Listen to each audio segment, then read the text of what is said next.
দেখেন 2013 গণজাগরণ মঞ্চ পরবর্তী যে বিচার, সেই বিচার প্রক্রিয়া নিয়ে আপনার 1000টা অভিযোগ থাকতে পারে যে বিচার ঠিক হয় নাই, ক্যাঙ্গারু কোর্ট হয়েছে, হ্যানা হয়েছে, তেনা হয়েছে। কিন্তু সবকিছু তো কোর্টে প্রমাণিত হওয়ার বিষয় না। আজকে পর্যন্ত কি প্রমাণিত হয়েছে যে শেখ হাসিনা কোনো কোর্টে যে সে গণহত্যাকারী? কিন্তু আপনার কাছে যদি আইসা কেউ বলে যে শেখ হাসিনা গণহত্যাকারী না, কারণ তার কোর্টে প্রমাণিত হয়নি, তাহলে আপনার তার কলিজাটা টাইনে ছিঁড়ে ফেলতে ইচ্ছা করবে না? ঠিক আছে না, আমি কি বলছি কথাটা আগে শুনেন, আপনি কথাটা আগে শুনেন, আপনি কথাটা আগে শুনেন। যদি কেউ এই কথা বলে তাহলে আপনার তার কলিজাটা টাইনে ছিঁড়ে নিতে ইচ্ছা করবে না? ঠিক একইভাবে যদি কেউ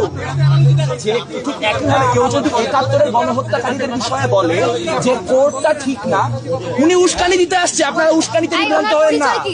উনি উস্কানি দিতে আসছে, উস্কানি যাদের কাছে তো এখন একইভাবে যদি কেউ রাজাকারের ক্ষেত্রেও একই জিনিস করে, তাহলে সেই জিনিসটা তো একই রকম ভয়াবহ। 30 লক্ষ মানুষের রক্তের দাগ তাদের হাতে নাই। 71 দেখিনি, 24 দেখেছি, কথাটার মানে কি? তার মানে 24, আমি 71 দ্বারা অনুপ্রাণিত হয়েছি। একটা কথা স্পষ্ট করে বলি, আমি যে এলাকায় থাকি মোহাম্মদপুর, সেখানে স্কুলের যেই গেট দেয়াল, সেই দেয়ালের পাশে লেখা আছে যে জুলাই কি বর্ষাকালেই তো যুদ্ধ, বর্ষাকালেই তো যুদ্ধ মানে বুঝে, মানে মনসুন রেভলিউশন, মানে শ্রাবণ বিদ্রোহ। আর এই লাইনটা কোত্থেকে নেওয়া? আখতারুজ্জামান ইলিয়াসের একটা গল্প আছে রেইনকো, সেখানে বলা হচ্ছে যে ঘাতক দালালদেরকে কিভাবে আমরা বর্ষাকালে কুপকাত করছিলাম। তার মানে যেই ছেলেটা লিখতেছে, সেই ছেলেটা তো 71 দেখেই 24-এ অনুপ্রাণিত হয়েছে, সে তো 52 দেখেই 24-এ অনুপ্রাণিত হয়েছে। তার মানে 71 এবং 24-কে মুখোমুখি বাংলাদেশ, যার একটা পক্ষ আওয়ামী লীগ আর একটা পক্ষ জামাত ইসলামী। এদের কোনো পক্ষ যদি জিততে পারে তাহলে বাংলাদেশ হেরে যায়। আমরা কোনোদিন শহীদ রুমিকে, শহীদ রিজভির মুখোমুখি দাঁড় করাইতে দিব না।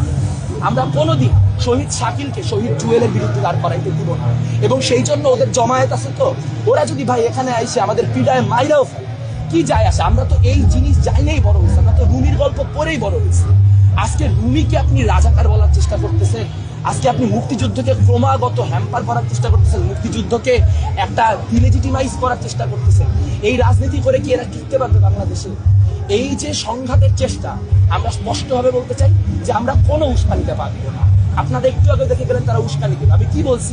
আমি বলছি যে যদি যেহেতু কোর্টে প্রমাণিত হয় নাই শেখ হাসিনা আপনার গণহত্যাকারী, তাই বলে কি শেখ হাসিনা গণহত্যাকারী এই কথাটা যদি আমি অস্বীকার করি, আপনি আমার হাসিনার দালাল বলবেন না? ঠিক একই যুক্তিতে কোর্টে কি প্রমাণিত হয়েছে না হয়েছে সেটা অন্য হিসাব। গোলাম আজম রাজাকার, এটা তো গোলাম আজমের নিজের লেখায় আছে, আপনি এদের লেখা পড়েন না, এদের অবস্থা কি? তাহলে পূর্ব পাকিস্তান পুনরুদ্ধার কমিটির কাছে আজকে আমাদের হার মাইনে নিতে হবে।